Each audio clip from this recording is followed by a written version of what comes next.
Hey guys, so today we'll look at a couple of really fundamental positions. As I said, I got my start at the Rickson Gracie Jiu-Jitsu Academy, so a lot of the stuff is old school fundamentals, but a lot of times I see a lot of the fundamentals have been lost with the contemporary positions, and a lot of times the new positions are band-aids from holes in your fundamental game. For example, I'll show you a little something, say, from side control here. Side control, a lot of the time you'll see a guy in side control here. Hand behind the head's palm down, there's a gable grip. What I want is my elbows to come straight to my hips, and you see side control like this quite a bit, right? Yeah. Okay, well, this is a common position from side control. The upside is it's very easy for me to contain my partner, but I have to use my hands. Now that's where the downside comes in.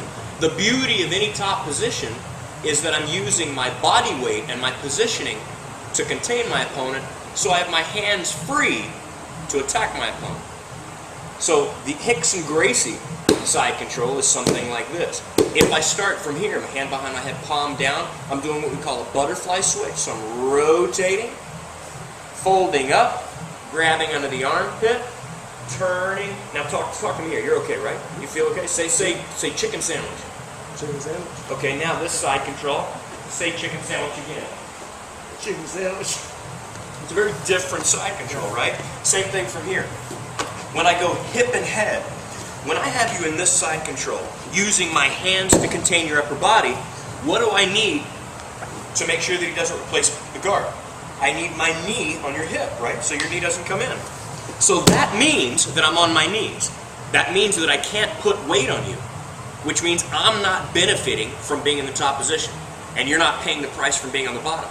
I'm protecting you from recovering your guard with my knee. So that means all my weight's on my knee. So you're fine down here. You can stay here indefinitely.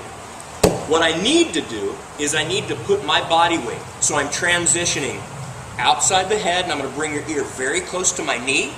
This hand is going to the far hip, and I'm posting straight up on your sternum to that side control. That feel good?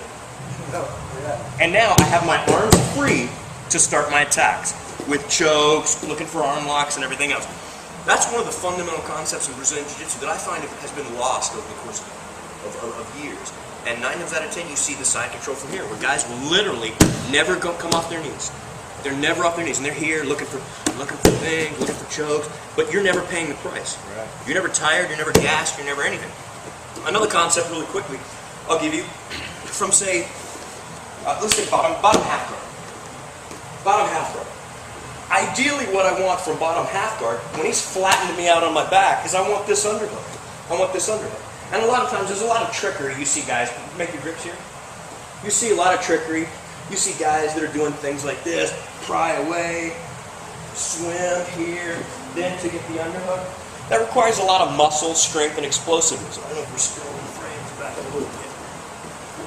The whole concept of jiu-jitsu and its functionality is about cheating. I want to cheat. That's the beauty of the closed guard. The beauty of the closed guard is I'm fighting from the closed guard. I'm fighting with 2 legs and 2 hands against a guy that has 2 hands because he's using his 2 knees for base. So it's an unfair fight. It's an unfair fight. I can kick, I can sweep, I can use this because I'm fighting with 4 limbs against 2. So the same concept, say, from the bottom half guard.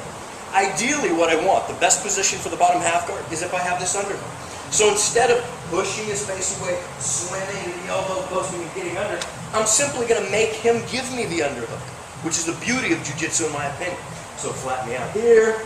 So he's heavy on me. What I want to do is I want to force him to base out. Now, he has 2 limbs with which to base if I push him this way. He has this leg, which is already trapped, and this arm.